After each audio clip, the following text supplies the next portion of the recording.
warahmatullahi wabarakatuh. Saya Anggia Prilia dengan NIM S1B1240050.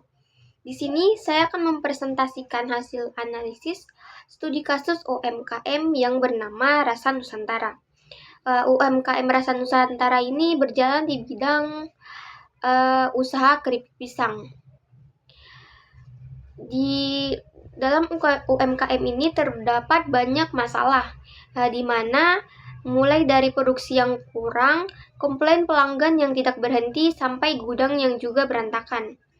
Di presentasi ini saya akan membahas apa saja masalahnya, terus kenapa kapasitasnya bisa kurang. Nah, habis itu saya akan membeda soal kualitas produk pakai beberapa alat analisis, di mana ada Pareto dan Fishbone. Terus saya juga akan membahas solusi yang digunakan PDCA sama 3M di UMKM ini. Di akhir juga saya akan membahas rekomendasi kalau misalnya saya menjadi manajer di UMKM Rasa Nusantara. Oke, saya akan masuk di pembahasan yang pertama, yaitu 5 masalah operasional. Yang pertama, kapasitas produksi yang tidak cukup. Perusahaan ini cuma bisa membuat 500 bungkus per hari. Nah, sementara permintaannya itu mencapai 700 bungkus per hari. Jadi, artinya ada 200 bungkus yang tidak terkejar tiap harinya.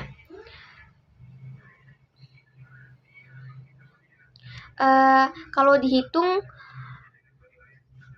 ada 200 pelanggan yang pulang tangan kosong atau harus menunggu lama. Lama-lama mereka bisa pindah ke tempat lain. Jadi, ini bukan masalah kecil bagi usaha tersebut. Yang bikin produktivitas jadi tidak maksimal. Terus kalau mau dikejar pakai lembur, otomatis biaya operasional ikut naik. Belum lagi kalau dikejar-kejar target, kualitas produknya bisa turun karena mereka buru-buru kerja. Yang kedua, produk cacat yang banyak. Ini yang bikin agak bermasalah. Pas baca datanya, ada komplain keripik yang melempem, kemasan bocor, kebanyakan minyak, beratnya yang tidak sesuai, sampai labelnya yang juga miring. Kalau dipikir-pikir, ini menunjukkan quality control, di mana di sana belum berjalan dengan baik. Efeknya produk yang cacat ini dibuang atau diperbaiki lagi, jadi rugi 2 kali, rugi bahan maupun juga rugi waktu. Yang ketiga, mereka cuma pakai satu produk pisang saja. Nah, ini membuat hal yang berisiko. Misalnya kalau pemasok itu tiba-tiba tidak bisa mengirim barang, entah karena panen gagal atau kendala lain, otomatis seluruh produksi bisa berhenti total. Istilahnya,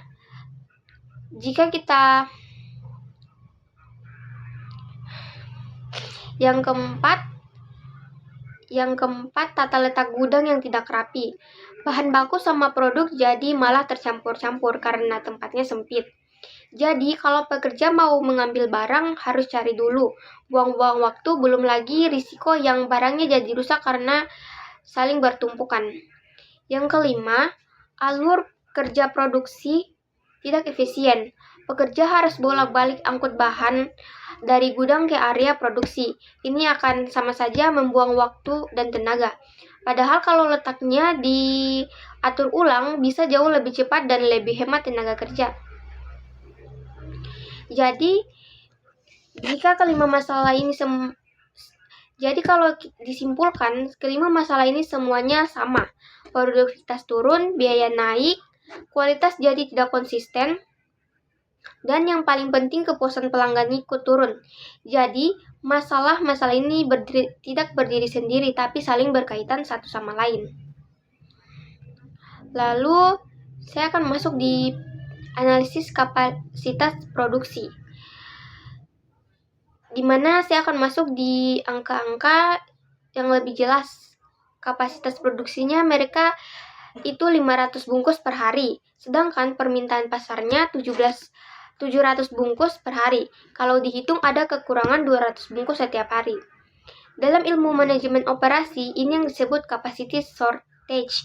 Jadi, kapasitas yang tidak sanggup menutup kebutuhan pasar. Nah, jika dibiarkan tanpa perbaikan, apa yang bisa terjadi? Nah, banyak pesanan pelanggan yang tidak bisa dipenuhi, jadi pelanggan pasti akan kecewa.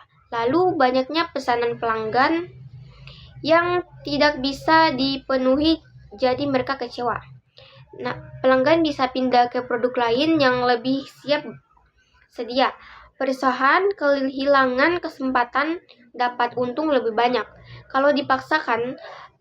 Jika dipaksakan lembur terus, biaya operasional makin naik.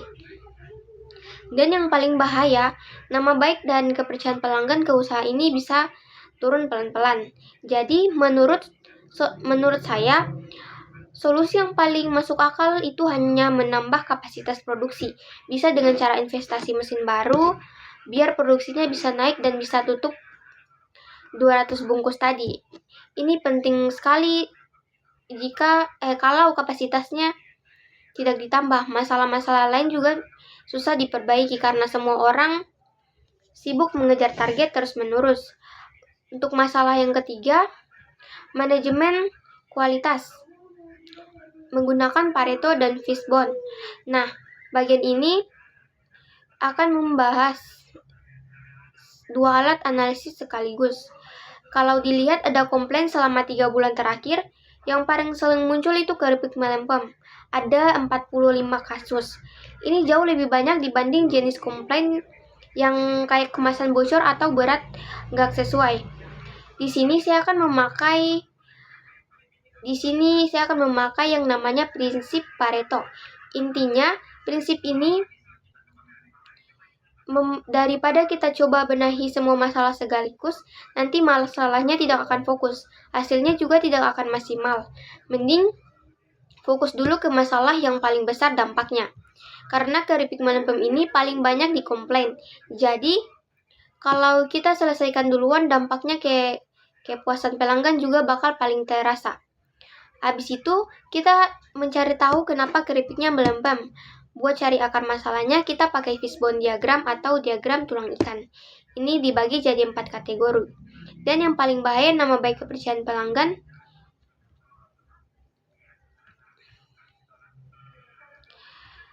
Habis di keempat kategori tersebut, di mana yang pertama, man atau manusia. Karyawan kurang teliti pas proses packing, terus mereka juga kurang dapat pelatihan soal standar kualitas produk. Yang kedua, mesin. Alat produksi yang dipakai masih sederhana. Mesin gorengnya juga belum otomatis, jadi hasilnya tidak konsisten. Metode, SOP produksi sudah dapat tapi belum dijalankan konsisten. Proses packing juga belum sesuai standar yang seharusnya. Yang keempat, material atau bahan. Kualitas kemasan kurang bagus. Jadi, udara gampang masuk dan bikin keripiknya jadi lembab. Belum lagi kadang bahan bakunya datang telat, jadi kualitasnya turun duluan sebelum diolah. Jadi dari sini bisa dilihat masalah keripik melempem ini bukan cuma karena satu sebab saja, tapi gabungan dari manusia, mesin, metode, dan bahan baku. Makanya solusinya juga harus menyentuh keempatnya, yang tidak bisa diperbaiki cuma satu sisi saja. Untuk yang keempat, penerapan PDCA. Yang pertama, plan atau perencanaan. Di tahap ini, perusahaan harus mengidentifikasi dulu apa penyebab utama komplain pelanggan. Terus tetapkan target, misalnya mau menurunkan komplain sampai berapa persen dalam beberapa bulan. DO atau pelaksanaan. Nah, di sini mulai eksekusi, misalnya mulai pakai mesin penggoreng atau mesin penggoreng otomatis, perbaikan cara packing supaya lebih rapat, sama mengasih pelatihan ke semua karyawan soal standar kualitas produk. Yang lalu selanjutnya cek atau pemeriksaan. Setelah dijalani beberapa waktu harus dievaluasi, dicek lagi jumlah komplainnya turun atau tidak. Kualitas produknya lebih stabil atau belum. Ini penting supaya perusahaan tersebut mengetahui perbaikan yang dilakukan itu berhasil atau tidak. Untuk H atau tindakan, Nah, kalau hasilnya bagus, ternyata komplain turun, kualitasnya membaik. Itu dijadiin standar tetap perusahaan. Tapi kalau ternyata belum sesuai target, ya harus diulang lagi siklusnya, dicari lagi apa yang masih kurang. Jadi intinya PDCA ini bukan proses yang sekali jalan terus selesai, tapi dia harus berputar terus seperti lingkaran. Makanya di literatur manajemen sering disebut continuous improvement, perbaikan yang tidak pernah berhenti. Yang kelima, total quality management. Biar rasa Nusantara ini bersaing sama produk-produk yang sudah nasional, saya mengusulkan supaya mereka menerapkan prinsip TQM ini secara menyeluruh. Jadi bukan cuma satu bagian yang dibenahi, tapi semua usahanya. Ada 5 poin utama yang saya usulkan. Yang pertama, fokus ke pelanggan. Jadi perusahaan harus rajin mendengarkan kritik dan saran dari pelanggan. Juga produknya disesuaikan sama apa yang mereka butuhkan. Lalu semua karyawan ikut terlibat. Jadi jaga kualitas itu bukan cuma tugas bagian dari QC saja, tapi semua karyawan di perusahaan, dari yang produksi sampai yang packing. Perbaikan terus-menerus. Perusahaan harus rajin evaluasi, jangan cepat puas sama kondisi yang sekarang. Lalu keputusan berdasarkan data. Jadi kalau mau menentukan prioritas perbaikan, pakai data komplain pelanggan, bukan cuma menebak pakai perasaan saja. Lalu keputusan komitmen dari pemilik usaha. Nah, ini yang paling penting karena soalnya kalau pemiliknya tidak mendukung penuh, misalnya tidak mau desain mesin baru atau tidak mau dana pelatihan, ya itu akan menyanyiakan perbaikan yang akan jalan. Lalu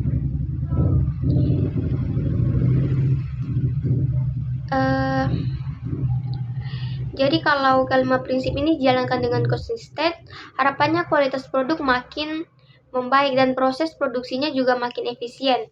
Dan yang paling penting, pelanggan makin puas dan semakin percaya sama brand ini. Lalu bonusnya jika saya menjadi manajer operasi. Nah, kalau saya misalnya jadi manajer di UMKM tersebut, selama 1 tahun, ini urutan prioritas yang bakal saya jalani. Yang pertama, membeli mesin penggoreng otomatis. Karena ini bisa langsung menaikkan kapasitas produksi sampai 900 bungkus per hari. Sekaligus mengurangi produk yang cacat. Jadi satu investasi 2 masalah terbantu sekaligus. Tambah pemasokan bahan baku supaya usahanya tidak terlalu tergantung sama satu pemasok saja. Kalau satu ada masalah, masih ada cadangan yang lain. Lalu menata ulang gudang dan alur produksi supaya kerja jadi lebih cepat, lebih rapi, dan pekerja tidak buang-buang waktu untuk bolak-balik. Memperkuat pengecekan kualitas. Jadi, produk dicek dulu secara rutin sebelum dikirim ke pelanggan. Lalu selanjutnya saya akan mengasih pelatihan kepada karyawan supaya semua orang paham standar kualitas dan bisa kerja lebih maksimal. Jadi menurut saya, mesin otomatis itu yang dampaknya paling langsung terasa, sekaligus investasi 2 masalah besar yang langsung terbantu, yaitu kapasitas semua kualitas. Baru setelah itu saya membenahi hal-hal pendukung lainnya biar semua sistemnya jalan lebih rapi. Jadi kalau disimpulkan semua yang saya bahas tadi, UMKM Rasa Nusantara ini sebenarnya punya potensi yang besar, cuman operasionalnya masih perlu banyak dibenahi. Dari sisi kapasitas produksi, kualitas, efisiensi kerja. Tapi kalau prinsip-prinsipnya tidak dibahas tadi, kayak Pareto, Vision. Sekian dari saya. Terima kasih.